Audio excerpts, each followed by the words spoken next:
Welcome to Momentum Academy. 12th class, Maths 2, Maharashtra Board, Chapter 2, Application of Derivative, Exercise 2.3, Problem number 6. Problem number 6. The function fx is equal to x in bracket x plus 3, okay, into e power minus x by 2 satisfy all the condition of Rolle's theorem on minus 3 comma 0 comma find the value of a subject derivative of t. Okay, आता इथे questions मध्ये काय म्हटलं, okay आपल्याला problem दिला म्हणजे function दिला आहे, काय फंक्शन दिलाय, x in bracket x plus 3 into e power x minus 2 satisfy all the condition of Rolle's theorem. Rolle थेरमच्या सर्व कंडिशनचे समाधान कसे सॅटिस्फाईड करते, theorem on minus 3 comma 0 find the value of C. तर सी ची व्हॅल्यू फाइंड करा, but आपल्याला काय दिलाय, derivative of C is equal to 0. Derivative of C is equal to 0. Solution fx is equal to x plus 3 into e power x minus 2 comma, okay, x belong to, okay, x belong to, okay, minus 3 comma 0, x belong to minus 3 comma 0, okay. Solution fx is equal to, आता x in bracket x plus 3 into e power x minus 2, okay. तर आता सर्वात प्रथम काय करावं लागेल आपल्याला, x नी, ओके, ब्रॅकेटला मल्टिप्लाय करावं लागेल. तर मग काय करू आपण, का बरं मल्टिप्लाय करावं लागेल, त्याचं रिझन आहे. x एक फंक्शन आहे, x प्लस 3 सेकंड फंक्शन आहे, e power minus x by 2 third function आहे. ओके, तर आपल्याला इथे प्रोडक्ट रूल यूज होते. ओके, बट x ने जर मल्टिप्लाय केलं, ओके, तर टू फंक्शनचा प्रोडक्ट रूल यूज होईल. मग इथे काय करावं लागेल आपल्याला, fx is equal to x into x square plus into plus plus x into 3x e power minus x by, okay. आता आपल्याला इथे डेरिव्हेटिव्ह करायचं, तर डेरिव्हेटिव्ह करण्यासाठी आपण काय करू, इथे fx is equal to e power minus x by 2, okay, किंवा इथे डायरेक्ट आपण प्रोडक्ट रूल यूज करू. ओके, तर प्रोडक्ट रूल मध्ये काय करतो आपण, x square plus 3x d upon dx, okay, e power minus x by 2, okay, plus e power minus x by 2, okay, and d upon dx, okay, x square plus 3x, okay. So derivative of x, आपल्याला इथे derivative of x, इथे derivative of x is equal to, okay, x square plus 3x at it into e power x minus 2, e power x चा derivative e power x, but x minus 2 चा 1 by 2 minus 1 by 2 plus e power minus x by 2 into x square चा derivative 2x plus 3. Okay, derivative of x is equal to first function, okay, derivative of second function plus second function derivative of a first function. Okay, product rule नुसार x square plus 3x म्हणजे first function चा derivative निघत नाही, second function का derivative power minus x by 2 आहे, e power x चा derivative e power x म्हणजे c power minus x by 2 चा derivative e power minus x by 2 minus x by 2 चा minus constant 1 by 2 constant x चा derivative 1 plus e power minus x by 2 into x square plus 3x चा derivative 2x plus 3. Okay, ते घेतल्यानंतर काय करू आपण, derivative of y तो is equal to minus 1 by 2 e power minus x by 2 in bracket x square plus 3x, okay, plus okay, e power minus x by 2 into 2x plus 3.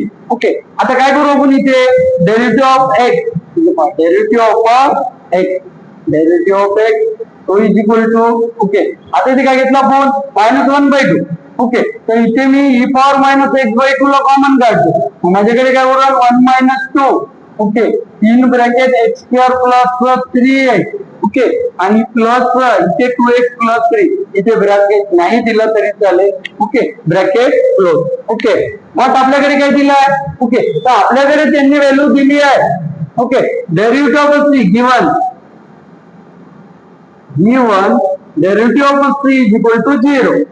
Okay, so derivative of C तो is equal to E power minus C by two, जिथे X आहे तिथे C put करायचा.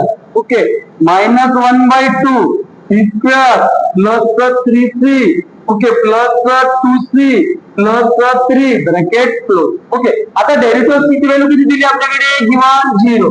So 0 is equal to E power minus C by 2 in bracket okay 1/2 ने मी काय करणार, cross multiplication करणार मायनस 1/2. ओके, आणि इथे काय 2c प्लस 3. ओके, तर 2c प्लस 3 ते काय करणार आपण या ठिकाणी, आता दोन फंक्शन आहे इथे. आता जर सपोज आपण इथे प्लस आहे आणि इथे जर ब्रॅकेट घेतला ओके, तर आपण इथे minus bracket c square plus 3c okay plus 2 in bracket 2c plus 3 bracket close. Okay, आणि डिवाइड मध्ये काय होतं सर्वांच्या, ओके डिवाइड मध्ये काय आहे 2.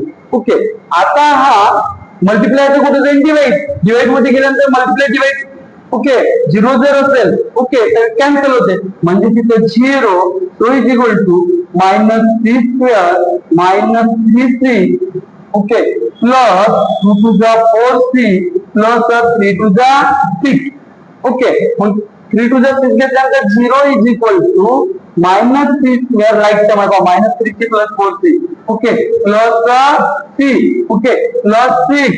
ओके, तो मायनस कॉमन काढला. ओके, दुसरा देतो आपण जर घेतलं 0, मी मायनसला कॉमन काढलं काय राहील, c square minus 3 minus 6. Okay, minus multiply करून रिप्लेस डिवाइड, म्हणजे आपल्याकडे काय रिमेन राहील, c square minus 3 minus 6 is equal to 0.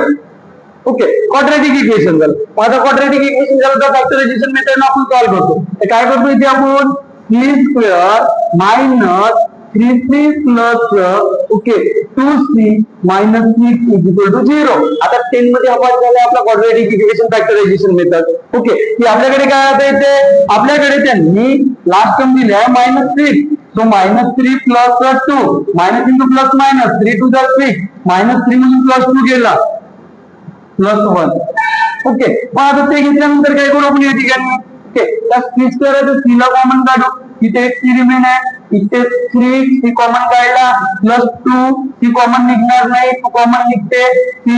Okay, 3 to the 6 is equal to 0. आपल्या फॅक्टर राईट आहे ब्रॅकेट.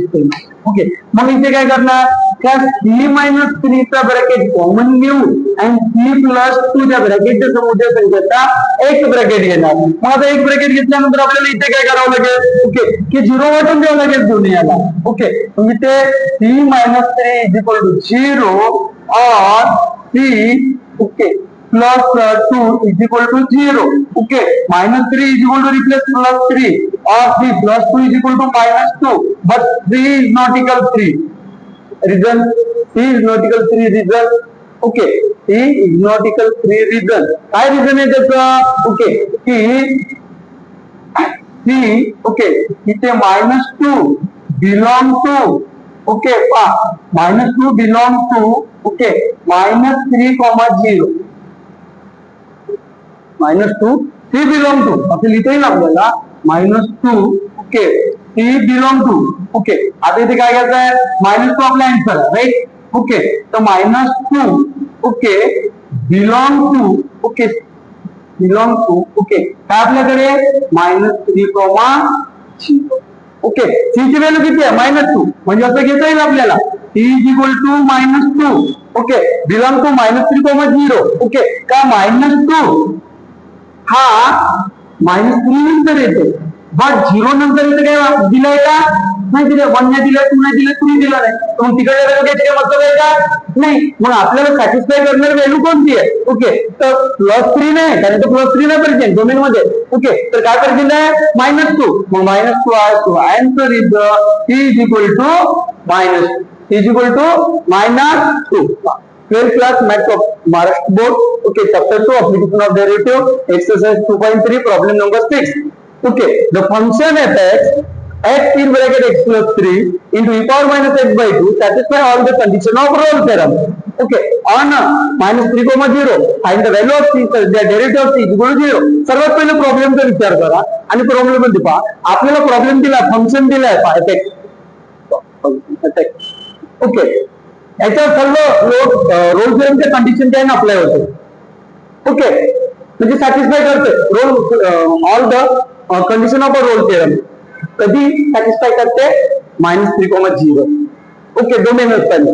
मग find the value of c ची value find करा, बट सध्यात derivative of C is equal to 0. तर solution fx ही problem आहे जिथे घेतला x बिलॉंग टू -3,0. ओके, इथे 3 फंक्शन झाले, 1 2 3. बट प्रॉडक्ट रूल आपण नेहमी 2 फंक्शन वर अप्लाय करतो, 3 फंक्शन वर अप्लाय करता येते. बट 2 फंक्शन होते पहा, x × x x² plus × plus plus x × 3 चल 2 फंक्शन. ओके, आता 2 फंक्शन झाल्यानंतर मी काय करीन, याचा डेरिव्हेटिव्ह काढीन. ओके, तर डेरिव्हेटिव्ह काढण्यासाठी काय करतो आपण, first function derivative of a second plus second derivative of a first. Okay, मग मी काय केलं, प्रॉडक्ट रूल नुसार as it is. Okay, e power -x/2 चा डेरिव्हेटिव्ह e पॉवर -x/2, कारण e पॉवर x चा डेरिव्हेटिव्ह e पॉवर x येते. मग -x/2 का -1/2 डेरिव्हेटिव्ह ऑफ x चा डेरिव्हेटिव्ह 1 -1/2 × 1 म्हणजे -1/2 प्लस इथे डी अपॉन dx नाही, प्रॉडक्ट रूल नुसार हे जैसे ते ठेवायचं. बट इथे डी अपॉन dx आहे, त्या x चा डेरिव्हेटिव्ह 2x प्लस 3x चा 3.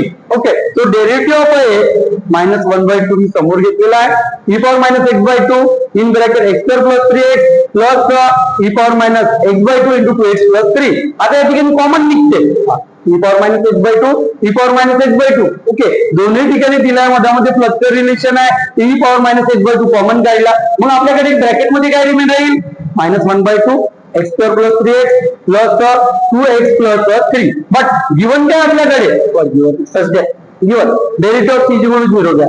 ओके, तुम्ही डेरिव्हेटिव्ह ऑफ सी इज इक्वल टू पूर्ण प्रॉब्लेम दिला, डायरेक्ट घेतलं तर चाललं असतं. तर मग मी डेरिव्हेटिव्ह ऑफ सी 0 घेतला. ओके, आणि ज्या ठिकाणी x आहे तिथे c घेतला, x आहे तिथे c घेतला. त्याच्यानंतर हा divide equal to replace multiply equal to replace divide 0 बनला. ओके, इथे क्रॉस मल्टिप्लिकेशन केलं, कसं मायनस. ओके, 1 घ्यायची गरज नाही कारण तो ऑलरेडी आहे, c² plus 3c plus 2 into bracket 2c plus 3 upon 2 into 1 म्हणजे 1 राहतो, डिनोमिनेटर सेम नाही. तर मग हा 2 डिवाइड होतात, इक्वल टू रिप्लेस मल्टिप्लाय पाठवला तर 0 बनला. मग आपल्याकडे काय उरलं, -c² minus into plus minus into plus -3c. Okay, plus into plus plus 2 to the 4c plus 3 to the 6. Okay, त्याच्यानंतर काय केलं आपण, ओके, की -c² -3c plus 4c plus c plus 6. मग मी मायनस कॉमन काढला, इथं c² मायनस तिथे प्लस अपोजिट साईड प्लस तिथे मायनस प्लस तिथे मायनस. ओके, आता मायनस आहे म्हणजे -1 आहे, तर -1 multiply equal to replace divide, तर तो 0 त्याला कॅन्सल करून टाकते. ओके, तर मग आपल्याकडे काय उरलं, c² minus c minus 6 is equal to 0. Side change केली. Okay, direct. ओके, मग इथे काय होते, क्वाड्रॅटिक इक्वेशन आलं, तर आपल्याला फॅक्टरायझेशन मेथडनं सॉल्व्ह करता येते का, जर फॅक्टर पडत असेल तर फॅक्टर पडते 3 to the 6, म्हणून मी फॅक्टरायझेशन मेथड यूज केली.